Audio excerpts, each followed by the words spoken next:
Matthew chapter 18. At that time, the disciples came to Jesus and asked, "Who then is the greatest in the kingdom of heaven?" He called a little child to him and placed the child among them. And he said, "Truly I tell you, unless you change and become like little children, you will never enter the kingdom of heaven. Therefore, whoever takes the lowly position of this child is the greatest in the kingdom of heaven. And whoever welcomes one such child in my name welcomes me. If anyone causes one of these little ones, those who believe in me, to stumble, it would be better for them to have a large millstone hung around their neck and to be drowned in the depths of the sea. Woe to the world because of the things that cause people to stumble. Such things must come, but woe to the person through whom they come. If your hand or your foot causes you to stumble, cut it off and throw it away. It is better for you to enter life maimed or crippled than to have 2 hands or 2 feet and be thrown into eternal fire. And if your eye causes you to stumble, gouge it out and throw it away.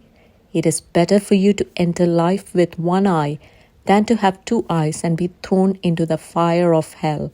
See that you do not despise one of these little ones, for I tell you that their angels in heaven always see the face of my Father in heaven. For the Son of Man has come to save that which was lost. What do you think?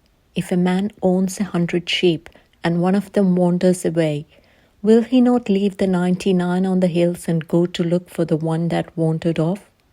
And if he finds it, truly I tell you, he is happier about that one sheep than about the 99 that did not wander off. In the same way, your Father in heaven is not willing that any of these little ones should perish.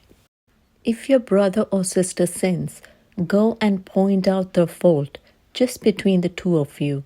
If they listen to you, you have won them over.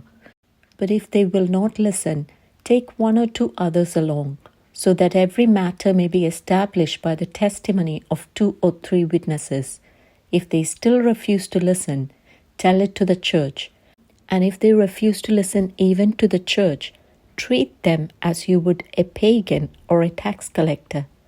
Truly I tell you, whatever you bind on earth will be bound in heaven, and whatever you loose on earth will be loosed in heaven.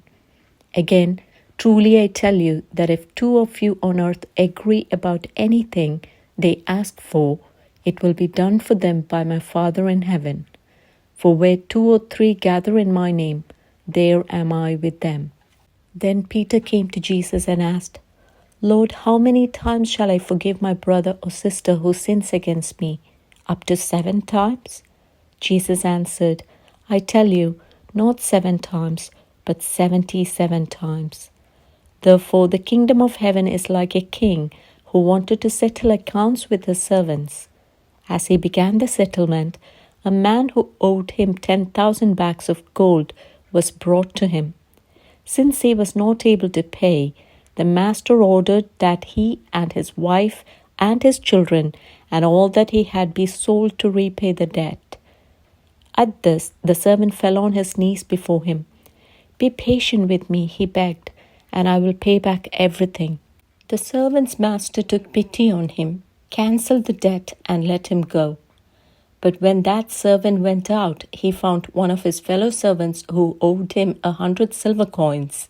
He grabbed him and began to choke him. "Pay back what you owe me," he demanded. His fellow servant fell to his knees and begged him, "Be patient with me, and I will pay it back." But he refused.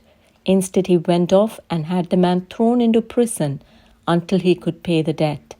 When the other servants saw what had happened, they were outraged and went and told their master everything that had happened. Then the master called the servant in. "You wicked servant," he said, "I cancelled all that debt of yours because you begged me to. Shouldn't you have had mercy on your fellow servant just as I had on you?" In anger, his master handed him over to the jailers to be tortured until he should pay back all he owed.